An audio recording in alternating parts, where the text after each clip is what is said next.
안녕하세요. 대치동 스카이입시교육 수능국어 용수빈입니다. 우리 어느덧 이제 상반기는 모두 마무리가 됐고 이제 9월 모의고사와 수능 정도만 우리가 남겨두고 있는 그런 상황인데요. 우리 9월 모의평가가 특히나 더욱 중요한 이유는 이제 구평 보고 나면 우리 뭐 하게 되나요? 수시 원서 쓰게 되죠. 수시 원서 쓸 때 바로 그 성적의 바로미터가 되는 게 우리 9월 모의평가 성적이라고 볼 수가 있을 것 같은데 그런 구평을 못 보고 싶은 친구들은 없겠죠. 그러니까 우리 이 구평 1등급 내지 만점을 위해서 정말 열심히 달려볼 친구들, 내가 정말 국어 공부를 열심히 했는데 아직도 방법을 좀 모르는 것 같다, 비효율적으로 하고 있는 건지 열심히 하는데도 1등급이 도무지 안 나온다 하는 그런 학생들을 위해서 이번 강좌가 준비되어 있습니다. 바로 2025학년도 9월 4일 평가원 시험을 대비하기 위한 로지컬, 뇌지컬 5주 완성반이 준비가 되어 있습니다.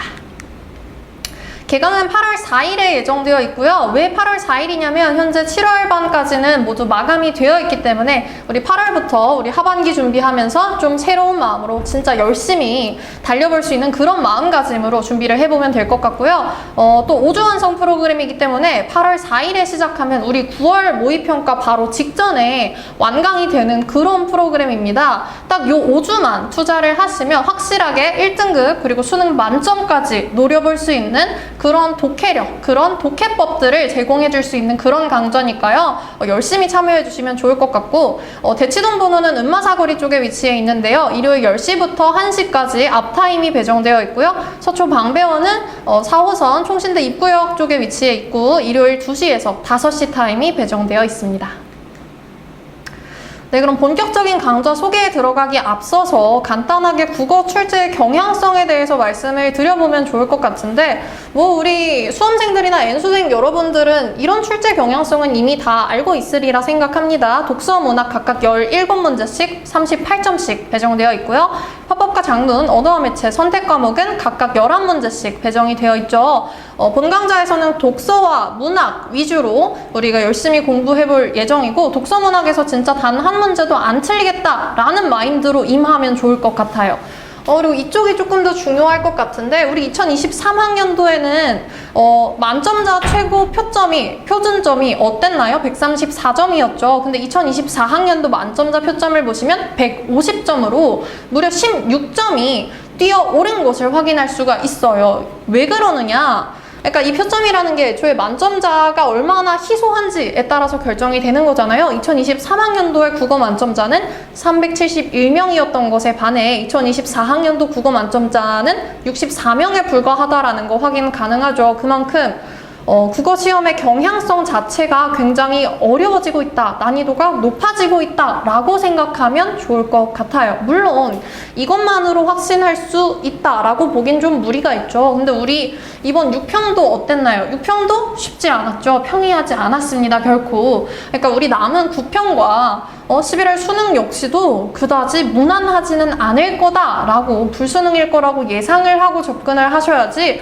막연하게 에이 6평보단 쉽겠지, 에이 작년보단 쉽겠지 이런 마인드로 접근하는 건 절대 옳은 방법론은 아니겠죠. 그러니까 우리 이번에도 마찬가지로 국어가 어려울 거다라고 긴장을 좀 빡 하시고 열심히 한번 뛰어보자고요. 자, 다음 따라서 그럼 내가 어떻게 우리 학생들을, 수험생들을 1등급 만점까지 만들어줄 수가 있느냐? 조금 부가적인 이야기부터 하자면 기본적으로 수능 EBS 연계 굉장히 중요하잖아요. 우리 국어 과목에서 사실 시간이 남아도는 친구는 정말 많지 않을 거예요. 어릴 때부터 책을 너무 많이 읽어서 속독이 가능한 그런 친구들이 아니면 보통 굉장히 시간을 허덕이면서 시험을 보기 마련인데 우리 그 1교시가 시험이 부족해서 망가지면 2교시, 3교시 다 별로 좋은 성적을 내기는 좀 어렵겠죠. 그럼 이 시간을 단축하기 위해서 가장 효과적인 툴이 뭐냐? 바로 연계성을 제대로 확보를 해두는 건데요.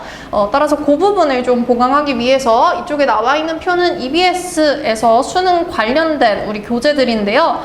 이 교재들을 총 망라해서 거기서 가장 수능적인, 평가원적인 지문들 혹은 문항들을 쏙쏙 뽑아서 그런 것들만 따로 EBS 연계 교재를 만들어서 제공할 예정입니다. 예정이고요. 또 신유형 적중 모의고사도 제공될 예정입니다.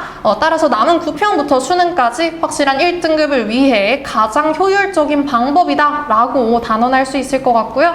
다음, 자, 그럼 본격적으로 제 강좌에서 특징적인 몇 가지 부분을 좀 소개해 드리려고 합니다. 자, 우선 독서에 대해서 이야기를 먼저 하자면 독서의 방법론, 독해법은 크게 두 가지로 나눠볼 수 있을 것 같아요. 첫 번째, 거시독해죠. 거시독해라는 건 말 그대로 글을 좀 크게 멀리서 바라보는 관점인데요. 보통 문단과 문단들이 어떤 관계로 얽혀 있고 이 필자가 전체적으로 어떤 이야기를 하고 싶은 건지 체계성, 그리고 일관성, 논리성을 기준으로 독해를 하는 건데요. 이 거시독해법에 익숙해지면 좋은 게 뭐냐? 내가 이 필자가 이 글에서 하고 싶은 말이 뭔지 정확하게 알고 있다면 너무 어렵고 복잡하고 더럽게 생긴 한두 문장이 나왔어도 대충 얼추 알아들을 수 있는 힘이 생긴다라는 거죠. 우리 영어 독해할 때 영어 선생님들 항상 그런 말씀 하시잖아요. 영어에서는 같은 단어를 반복하는 것을 싫어한다.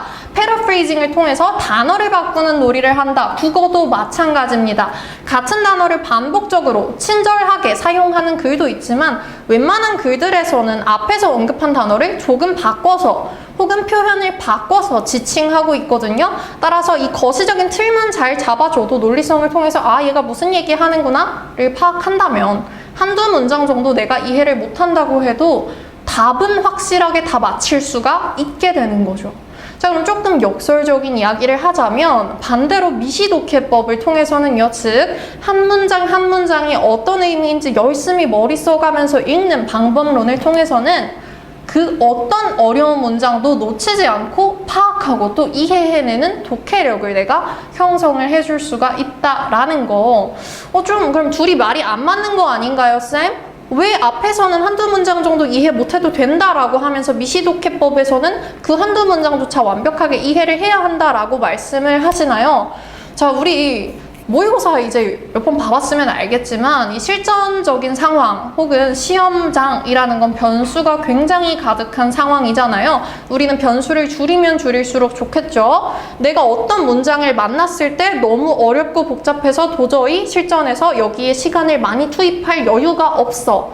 그럴 때면 거시독해법으로 충분히 답을 골라낼 수가 있으면 괜찮겠지만 웬만하면 최대한 모든 글을 완벽하게 이해할 수 있도록 미시독해법을 통해서 내 독해력 자체를 보강하는 게 가장 좋은 선택이겠죠. 그래서 글을 읽을 때 이 둘 중에 한쪽만 가지고 글을 완벽하게 읽었다라고 이야기하는 건 사실 무리고요. 이 양쪽 툴을 모두 이용해서 우리 학생들 독해력 자체를 확실히 끌어올려줄 수가 있다라는 거. 그래서 다시 한번 언급하지만 본 강좌의 추천 수강 대상은요, 내가 진짜 국어 열심히 공부해왔고 앞으로도 열심히 공부할 의지가 있다, 그런 각오가 있음에도 불구하고 여태까지 2, 3등급이 나왔다 하는 친구들이 들으면 좋겠고요. 혹은 내가 가끔은 1등급이 나오는데 이게 내가 모든 답을 확신 있게 골라내서 1등급인 것 같지는 않다, 내가 한두 문제 정도는 살짝 찍은 감이 없지 않아 있다, 이런 친구들 역시도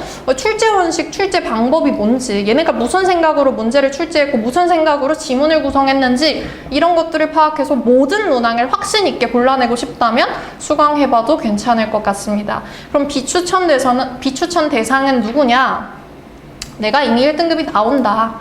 그래서 약간 나는 내 국어 실력에 프라이드가 있고 얼마 이제 수능까지 시험 남지도 않았는데 새로운 방법론을 처음부터 체화하고 싶지는 않다, 이런 친구들한테는 약간 비추천합니다. 그리고 또 와가지고 괜히 공부 열심히 하지도 않고 국어 약간 포기하고 널브러져 있을 우리 소위 말하는 허수 학생들 역시도 딱히 추천하고 싶지 않습니다. 그런 분들은 이제 다른 강좌 찾아가시면 될 것 같고요. 독서를 여태까지 설명을 좀 했죠. 논리적인 거시독해법, 좀 글을 크게 보는 법과 뭐를 병행해라, 미시독해법, 한 문장 한 문장 꼼꼼하게 독해해내는 이 두 가지 방법을 병행해라. 그래서 본인이 어느 쪽이 취약한지 파악을 좀 하시고 어떻게 개선해야 할지 독해력의 빈틈을 메워가셨으면 좋겠습니다. 5주 안에 충분히 가능하고요. 내가 가능하게 만들 거니까 믿고 따라와 주기만 한다면 1등급 확실하게 만들어 드릴 수 있습니다. 다음, 또 이제 문학 쪽을 좀 얘기를 하자면 저는 문학을 외우라고 이야기를 하거나 뭔가 뭐 적중을 시키겠답시고 몇 지문만 콕콕 집어서 달달달달 외우게 시키는 그런 식의 주입식 문학 접근법 정말 싫어하거든요. 배경 지식 전혀 없이도 풀어낼 수가 있어야 수능 문학이에요. 논리적으로 분석하는 툴을 이야기할 겁니다. 그런 문학. 자, 우리 문학은 절대로 추상적이고 주관적인 과목이 아니다라는 사실을 알고 계셔야 합니다. 아마 대부분의 수험생들이 알고 있으리라 장담해요. 그런데 내가 지금 수능까지 몇 달 안 남은 이 시점에도 도대체 남들이 말을 하는 문학에서의 객관적 기준이 뭔지 모르겠다. 문학이 어딜 봐서 논리적인 과목인 건지 난 도무지 모르겠다. 문학은 너무 추상적이고 주관적이고 대체 뭘 찍어야 답인지 모르겠다 하는 친구들에게 있어서 하나의 기준을 제공해 줄 수 있을 것 같아요. 자, 따라서 본 강좌의 핵심을 좀 요약을 하자면 결국은 논리입니다. 독서에서도 논리성이 가장 중요해요. 거시독해에서도 논리성이 중요하고요. 미시독해에서도 마찬가지로 논리성이 중요합니다. 문학에서도요, 마찬가지로 논리성이 중요해요. 긍정시어가 왜 긍정시어고 부정시어가 왜 부정시어인지 단순히 외우고 단순히 느낌으로 받아들이는 게 아니라 체계 안에서의 어떤 논리를 읽어낼 수 있어야 한다라는 거죠. 그래서 나는 하나의 일관적인 기준과 일관적인 방법론을 제공할 테니까 학생들은 그냥 그걸 체화하고 따라와 주기만 하면 너무 좋을 것 같습니다. 자, 제가 여태까지 한 3가지의 길을 제시를 했죠. 거시독해, 그리고 미시독해, 그리고 논리적인 문학 접근법. 이 모든 길은 만점으로 통합니다. 다시 말하자면 모든 로직은, 모든 논리성은 곧 만점으로 통한다. 자, 우리 굉장히 논리적으로 접근해서 내 분석력, 내 독해력 자체를 좀 향상하고 싶다. 모든 문항을 절대 헷갈리거나 찍지 않고 확신 있게 골라내고 싶다 하는 친구들에게 있어서 가장 추천드리는 강좌라고 말씀드릴 수 있겠습니다. 가장 논리적인 수능 국어, 로지컬, 뇌지컬, 스카이 입시 교육 수능 국어 담당하고 있는 용수빈이었습니다. 감사합니다.